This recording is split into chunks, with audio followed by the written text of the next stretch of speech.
How you doing? Jim here today with you. Took a look at something a little different and I applied it a little differently. So these are the Hilltopper Sprinter e-bike kits from Hilltopper Bikes. Retails for $599. I'm seeing right now for $550. And if you buy two kits, which is what I did, you get $100 off. So it ends up being $500 per kit. So pretty inexpensive. Set up to do a simple, quick way to electrify. As you can see, this is not a bike. This is a Kickbike scooter. So I'm just going to talk you through some of the things on the kit, how I did it on this, and then I'm going to do a live install real quick on another bike. It's real quick and easy to install this kit. Now, what these kits come with is your 250 watt hub motor laced to the rim of your choice. This is a 20-inch rim. This one's a 26. I actually originally wanted to have both of these rims to make this a dual motor kick bike. There was not enough cabling for me to run the wiring all the way to the rear for this. I would have had to do some creative places for the throttle and stuff, so I just kind of bagged that idea.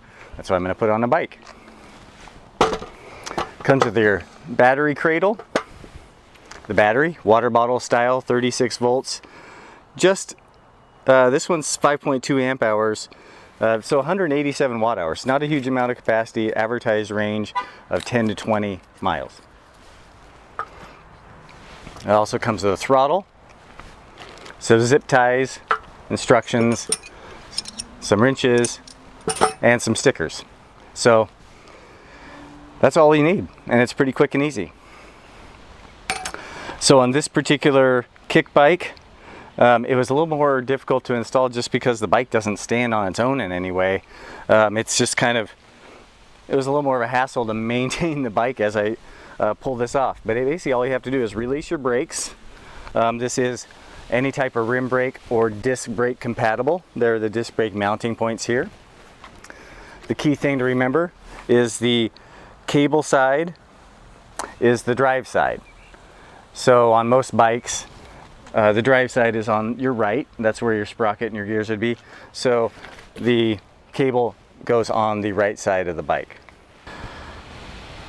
So you basically take off your old wheel, open up your brakes, take off your old wheel, put in this wheel, make some few connections, zip ties, put on your throttle, and you are good to go. I range tested this 26-inch wheel on this kick bike. Myself at 175 pounds, and then a lighter rider at 125 pounds, just to compare the range. I got a little under 10 miles and she got a little over 12 miles. So that's kind of within the range advertised, and this is like worst case scenario. Not exactly what this kit is made for, but I'm going to put on the camera, chest camera, and ride around the block and show you how this is to ride. It's super fun. Like this type of scooter, I also review electric scooters of totally different sort. This to me is what those scooters should ride like. It just feels fun and free. The deck is low, the ride is soft, the big tires roll over things. This is a lot of fun to ride. Now, I wish I had more range, and when I talked about all the components that come in here, the things you did not see are a display or a pedal assist sensor. That is on the slightly higher kit that they make. That's, I think, $899. Really depends on your use. If you're just doing a short burst and you know you can take it off the charger and go 5 to 10 miles, this kit is cheap and easy and works good. It's really comparably priced to some of those all in the hub motor kits that you can see on Amazon. This is supporting a company out of Seattle, Washington, and they do some really good stuff in the local community, and supporting something that is stateside to me is a great thing to be able to do. The water bottle style battery, hopefully this camera focuses on me, has a USB port here to use to charge devices. The small 3.5 or I don't remember, maybe it's 8mm jack. It's got a little adapter on the charge cord that goes in there, and then it's just on off. That's all it is. So there you go. It does put out 5 volts out of that port, so you can easily charge electronic devices with this, and it works as a little handle when you're carrying it around and secure it in with the key. The battery is a simple style. This basically goes against this little indentation, goes right there. So you put the key down in here out of this gap. And you come down here and give it a turn. Oh, turn the wrong way. And then it pops into place. Remove the key. That way we're locked in. We're good to go. Now all we got to do is turn that down. Battery, the button is down to be on. And if you were so inclined to wanting to use this while charging at the same time, you could there, but it's covered. All right, the bike that I've decided to put this Hilltopper Sprinter kit on is this Rans Rocket recumbent bike. The Rocket is a misnomer because this bike is not fast. Behind the camera there are two road bikes, so we're gonna go on a ride today, and me and my lady friend will be on the road bikes, and this kit's gonna hopefully allow my son to be able to keep up a little better. And I think this is probably a good use for some of these very simple kits where the ride today is focused on pedaling. It's focused on the pedal effort, and the throttle is just going to be really an assist at times where he wants to keep up or needs to take a little bit of a break. You know, having the pedal assist would be nice if you're really trying to do longer rides to get the most, basically the most range out of one of these small batteries. And the one thing I do have to also mention is right now with the supply chain, full complete bikes are hard to find. Kits are typically easier to find. One, a lot of times you're getting smaller batteries, which is okay. You just have to either get an extra battery or just know your limits. But then you're also putting it on a bike that fits you and you know you like already, which that's a big chance of a lot of these bikes where you can't test ride them, is knowing if you actually like the bike. You might like the electrical components and the assist, but if you don't really like the bike, it doesn't help you that much. All right, I helped myself out a little bit because I put the water bottle battery bracket already because it's in a weird spot on this recumbent on the back of the seat there. I also use, like you'll see on the Kickbike, a little mounting anywhere water bottle bracket. That would work as well. I'm hoping this works with all the cabling and everything. So I'm gonna start the timer for myself. I think I can do this in about 10 minutes and we'll check back in and I'll let you know how it goes. In my mind, putting the bike upside down like this is the easiest way to go. These are V brakes, so it's a real simple release of the brake. A little less simple when it's upside down. Popping out the old wheel.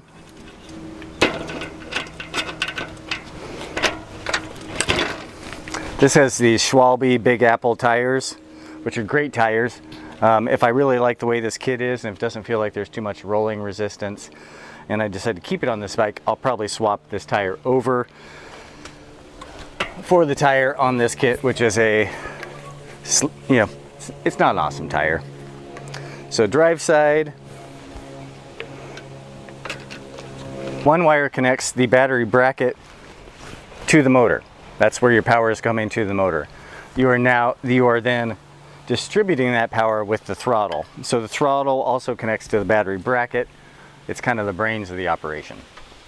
Just giving you a look on here how I mounted this on the Rans Rocket.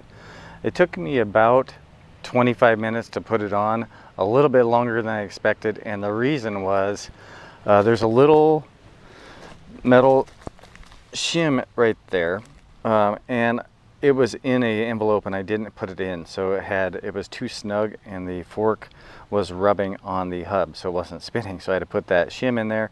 And also because this does not have a disc brake mount, I had to pull out the disc brake bolts because of the shape of this fork, they were making contact right there. Once I did that, everything was good to go, so it just took a little bit longer to do that. I didn't really want the extra cabling up on the handlebars, so I wound the extra cabling down under there. The recumbent has a battery in a little different spot, and you know, it does have some motion that I mounted at this angle that isn't great, though I haven't seen any problem with it. The connection is locked in at the bottom, doesn't seem to have a problem. I used another one of those mount anywhere accessory mounts like you see here. Just easy, I didn't have to take this stuff off, and it actually works really well for kind of proximity of your hand. So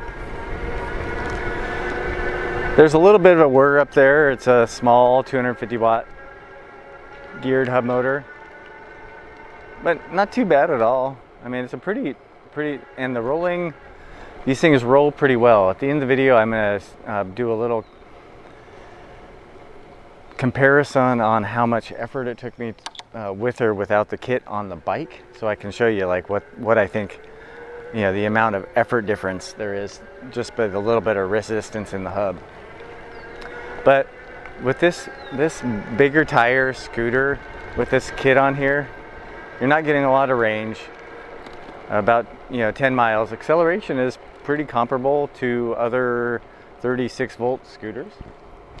But what you are getting is it's just so smooth and comfortable and fun. Even without suspension, it's just really nice and easy to ride around. So Milo is going to go ahead and go throttle. So Milo is going to go throttle only on the Rand's 20-inch kit, and I'm going to throttle only here on the 26. It does seem like the 26 with a little bigger motor, bigger diameter, we get a little more top speed, just a little bit. See what the top speed is on this. I think it's in the 18 mile per hour range. It's as fast as, I mean, I think it's fast enough.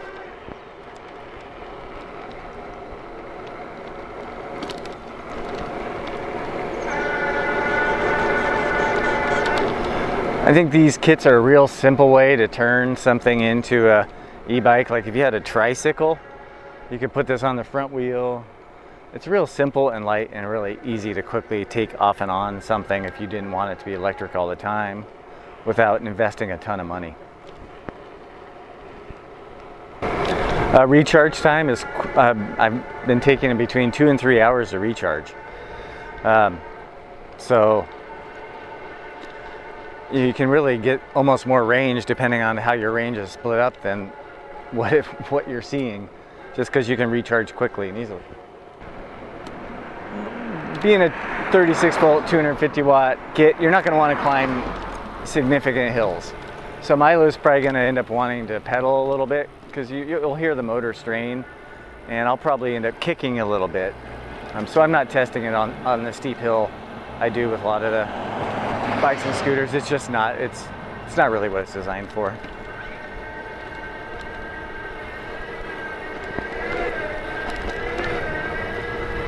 But on a little tiny hill like that, it does quite well. Just going to showing you here how this, hopefully you're not getting blinded here from the recumbent. So same idea as I use the little handlebar mount here, the throttle. It's just throttle only. So it does help, especially on a recumbent, for that takeoff.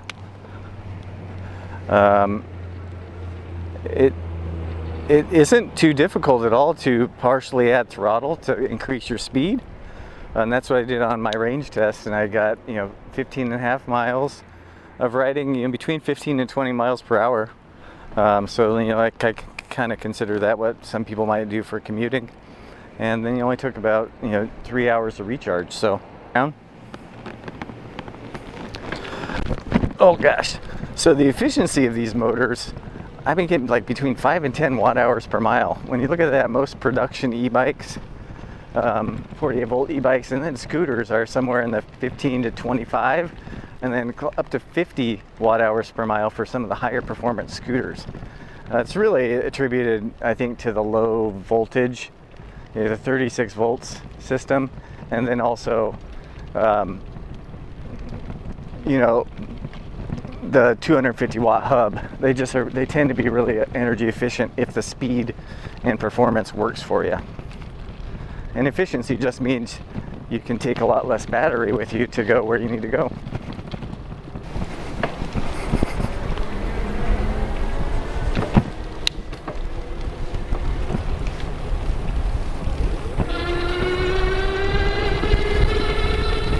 So on the recumbent here, you can probably hear the motor a little bit better. For just stuff like this, like it looks like they're going about 16 miles per hour. It's just real fun, and it's just a nice way to add a little extra oomph to riding around.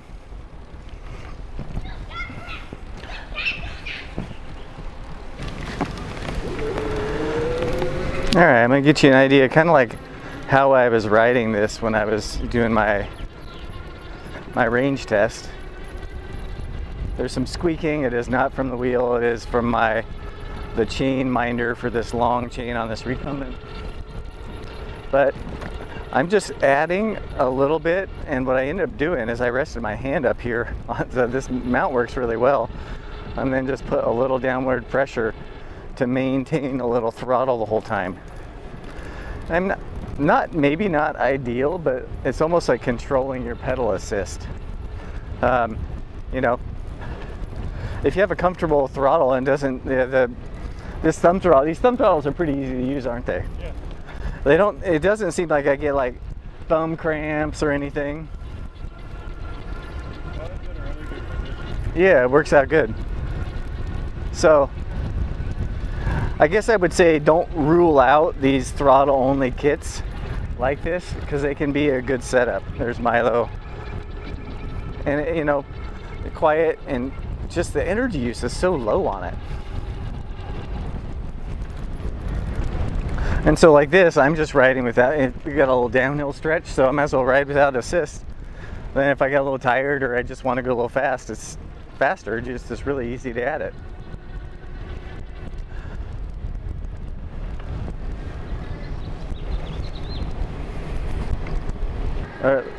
So Milo's there, so you can hear the motor from the side angle there.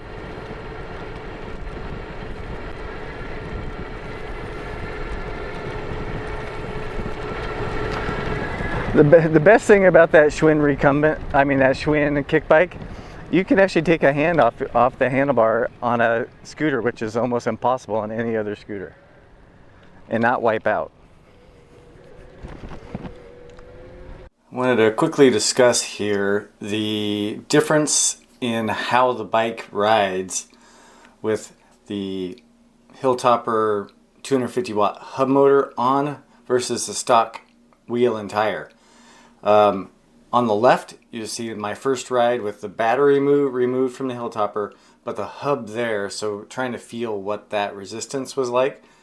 And then you'll see on the right side, I put the stock tire back on so it didn't have that hub motor there. The most shocking thing to me on this is I actually burned a few more calories, and it looked like it was more work for me on the second ride. I spaced these out by a few hours, had a meal in between, so you know shouldn't be an effect from that. So what does this tell me? This tells me that on this small 250 watt hub motor, the resistance of the motor itself is pretty negligible. Now, the one thing I will say is that stock tire that comes with this kit versus the Schwalbe Big Apple tire that was on the bike that I used as the donor here, there's a big difference in comfort between the two, but the resistance, not so much. Then I want to just show a quick breakdown of the weights. Hilltopper Bikes says it's got a weight of 13 pounds. You can see the 20 and the 26 inch wheel puts it on either side of that measurement from my measurements. And you can just see a little bit how the kit affects the bike and scooter here. You know, of course, it's not going to be the same as the weight of the kit because you're removing something from the bike. And depending on the weight of that rim, the style of the rim, and the tire, your before and after weight is not going to go up by quite as much as the kit weighs in its entirety.